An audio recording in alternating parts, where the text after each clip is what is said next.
Halo semuanya, selamat datang di video kali ini. Sebelumnya perkenalkan, aku Oksan. Pada video kali ini kita akan membahas dasar pengukuran. Tapi apa sih itu pengukuran? Pengukuran merupakan proses membandingkan suatu besaran dengan besaran lain yang sejenis yang dijadikan sebagai satuan standar. Hasil dari pengukuran dinyatakan dalam angka dan satuan. Secara ilmiah, pengukuran sangat berkaitan erat dengan besaran dan satuan. Mari kita bahas besaran.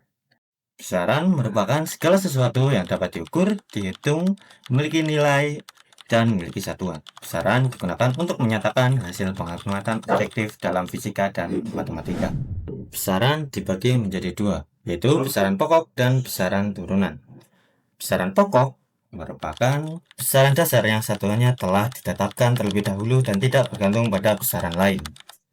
Terdapat 7 besaran pokok. Yang pertama adalah panjang. Panjang digunakan untuk mengukur ukuran suatu benda atau jarak antara dua titik, seperti mengukur panjang meja dan mengukur tinggi badan. Panjang menggunakan satuan meter atau m kecil. Alat yang bisa digunakan seperti meteran atau penggaris. Lalu yang kedua ada massa. Massa menunjukkan banyaknya zat yang terkandung dalam suatu benda. Contohnya seperti massa dalam beras dan massa benda padat seperti batu. Massa menggunakan satuan kilogram atau kg. Alat yang bisa digunakan seperti neraca ataupun timbangan. Yang ketiga ada waktu. Waktu digunakan untuk mengetahui lama suatu kegiatan berlangsung. Contohnya seperti saat orang berlari maupun saat kendaraan melaju. Untuk satuan waktu menggunakan second atau S kecil. Untuk alat yang biasa digunakan seperti stopwatch maupun jam. Yang keempat adalah kuat arus listrik. Kuat arus listrik merupakan jumlah aliran listrik yang mengalir pada pengantar setiap detik. Contohnya saat kita mencas handphone dan saat lampu menyala. Untuk satuannya, kuat arus listrik menggunakan ampere atau A besar. Untuk alat yang digunakan menggunakan ampere meter. Untuk yang kelima ada suhu. Suhu digunakan untuk mengukur tingkat panas atau dingin suatu benda. Saat kita kedinginan dan saat kita kepanasan. Untuk satuannya, suhu menggunakan Kelvin atau K besar. Untuk alat yang digunakan biasanya menggunakan termometer. Yang keenam ada jumlah zat. Jumlah zat digunakan untuk menghitung banyaknya partikel dalam suatu zat, seperti menghitung molekul pada suatu cairan.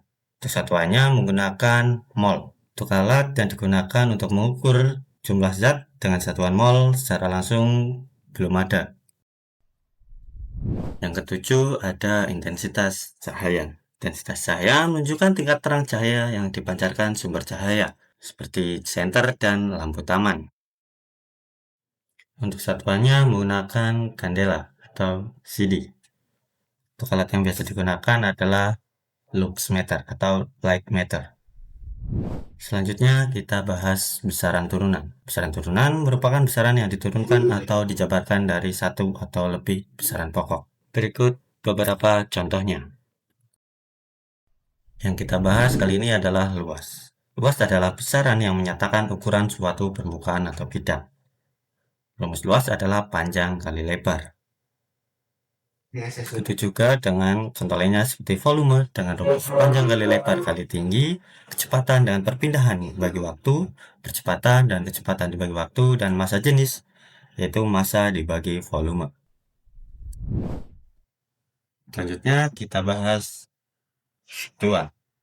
Satuan merupakan pembanding dalam suatu pengukuran besaran. Satuan digunakan untuk memastikan kebenaran pengukuran atau sebagai nilai standar dari pembanding alat ukur. Sistem Satuan Internasional (SI). Sistem Satuan Internasional atau SI adalah bentuk modern dari sistem metrik yang digunakan secara universal sebagai standar pengukuran. SI dirancang untuk memberikan cara yang standar dan konsisten dalam mengukur berbagai fenomena alamiah. Tapi, kenapa sih harus SI?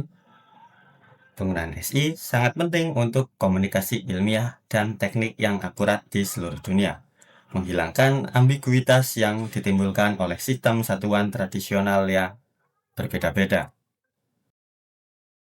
Yang terakhir, kita bahas ciri pengukuran yang baik. Yang pertama, akurat. Akurat berarti hasil pengukuran sangat dekat atau sesuai dengan nilai yang sebenarnya. Yang kedua, presisi. Presisi menunjukkan konsistensi atau keseragaman hasil ketika pengukuran dilakukan berulang kali. Yang ketiga, menggunakan alat ukur yang sesuai. Alat ukur harus dipilih berdasarkan dimensi dan tingkat ketelitian objek yang diukur. Yang terakhir, memiliki satuan yang jelas. Hasil pengukuran wajib menyertakan satuan standar seperti meter ataupun kilogram yang diakui secara internasional. Itu dia pembahasan dasar pengukuran dari saya. Terima kasih yang sudah menonton.